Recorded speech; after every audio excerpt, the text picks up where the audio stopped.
Olá, gente, sejam muito bem-vindos. Hoje a gente vai falar um pouquinho sobre a degradação do estômago suíno e essas alterações são feitas pós-mortem. A gente avaliou durante um período de 8 dias. Esse trabalho foi desenvolvido para a disciplina de patologia geral, ministrado pela professora Michele. Lembrando que essa disciplina é ofertada no curso de Medicina Veterinária do Instituto Federal de Minas Gerais, campus Bambuí. O grupo é composto por 5 integrantes: Alessandra Aparecida, Eduarda Barbosa, Isabela de Cássia, Laura Semira e Raíssa Parreira. Os suínos são animais que são constantemente comercializados. Eles são classificados como animais monogástricos exatamente pelo fato de que possuem apenas uma cavidade gástrica. O estômago ele vai possuir tanto função de armazenamento e participação no processo de digestão.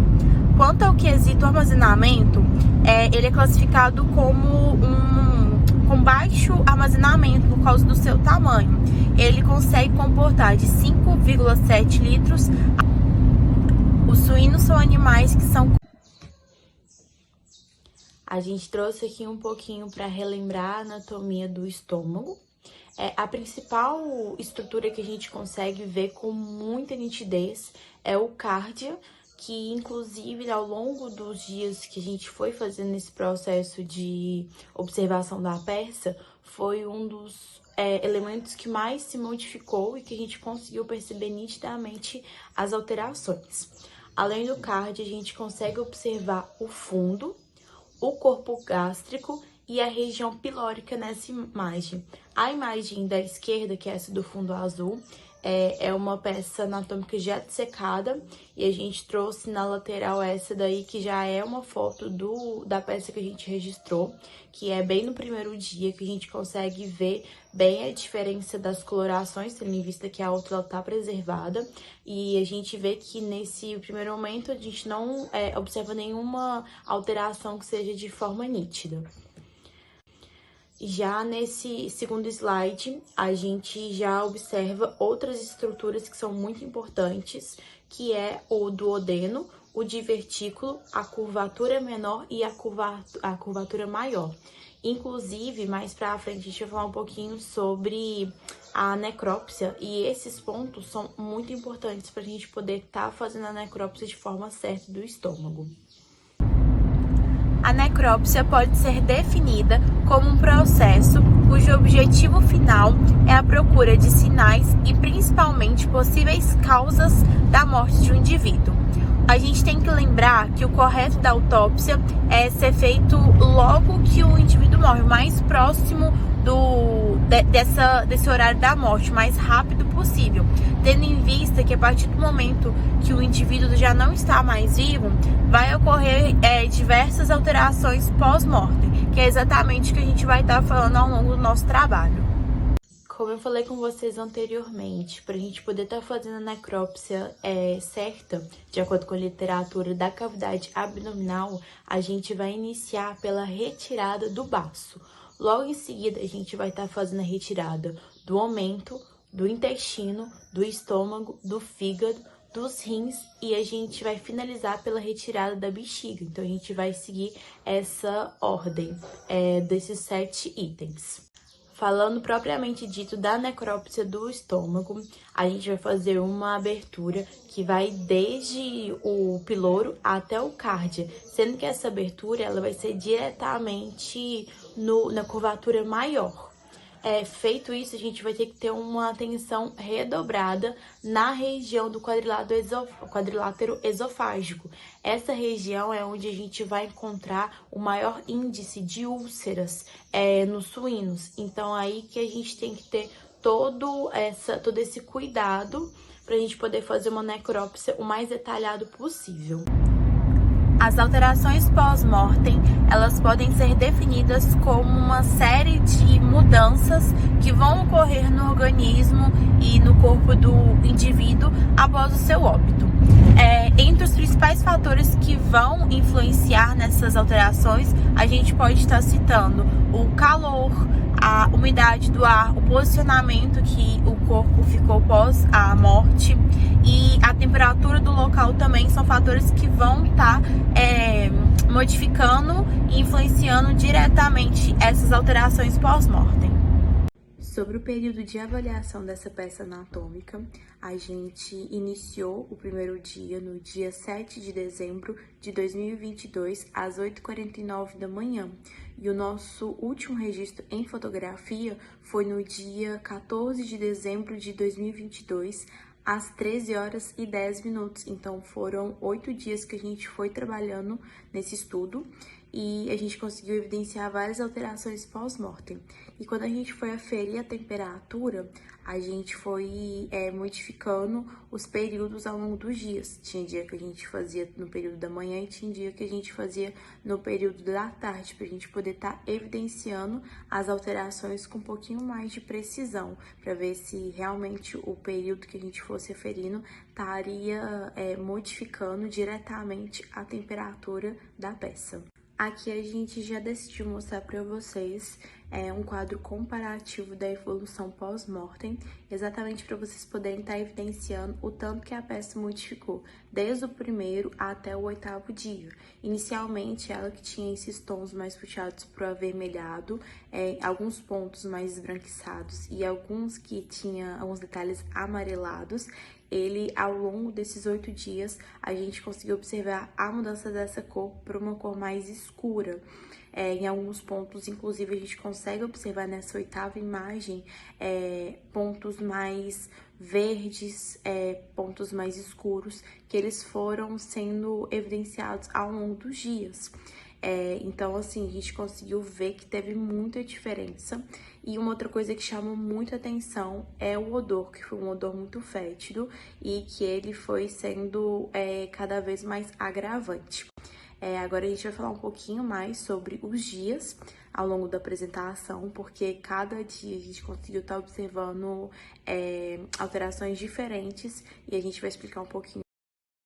E a gente podemos observar nas figuras que no primeiro dia, né, houve com a alteração da temperatura também, né, a gente pode olhar também que teve um diferenciamento entre os horários também, e já a degradação do tecido, né, do tecido desse órgão. E o que a gente pode falar sobre essa lesão que foi encontrada?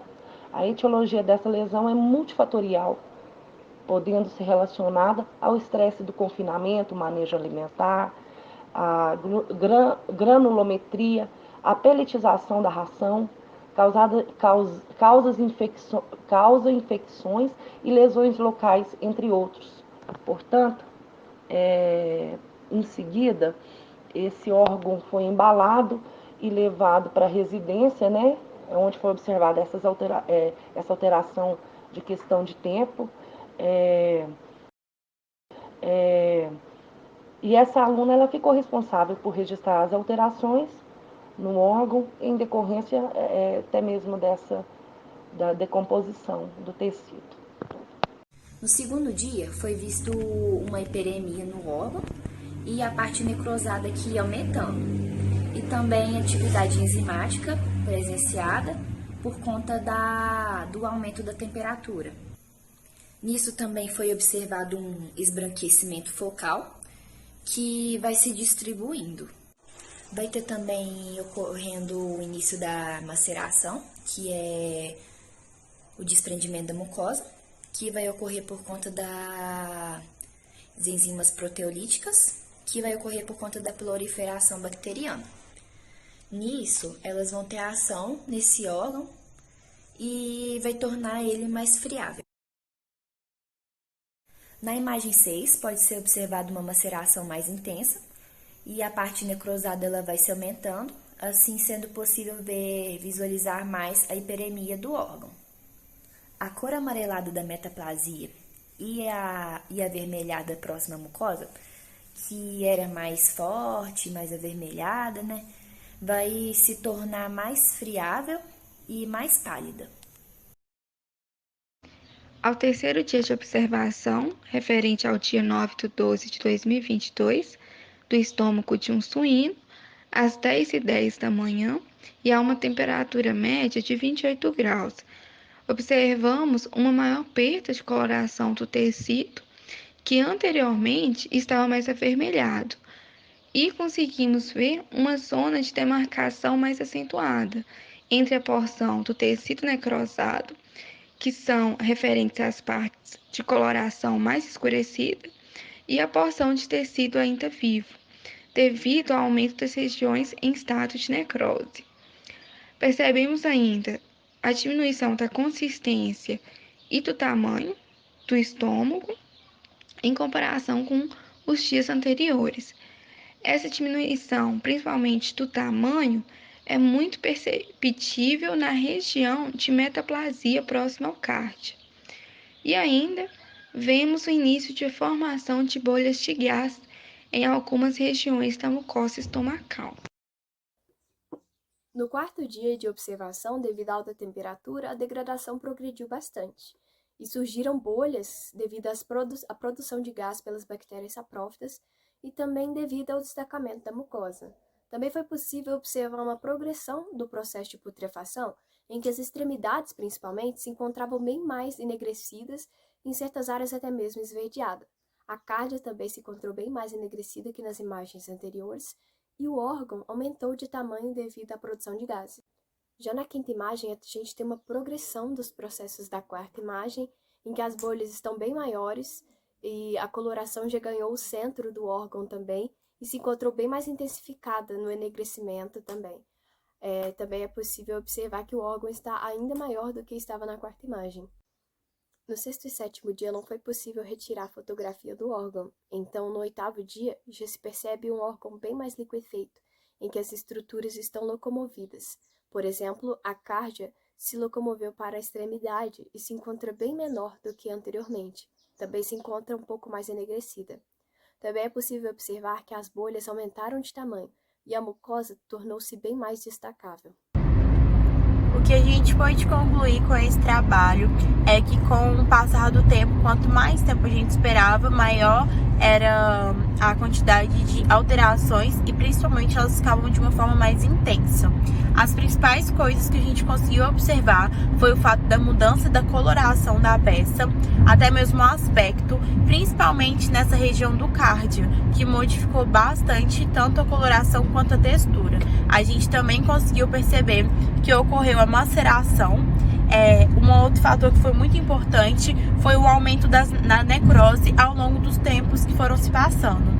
E uma coisa que a gente observou foi realmente o fato de que teve o despregamento da mucosa, que isso foi bem nítido pra gente. A gente, inclusive, no vídeo a gente evidenciou desde a primeira peça, quando ela estava mais fresca, que a gente não era possível observar esse despregamento, até o final, que realmente a gente conseguiu, inclusive tá lá com o auxílio de uma colher, a gente conseguiu fazer um pequeno raspado, evidenciando esse fator.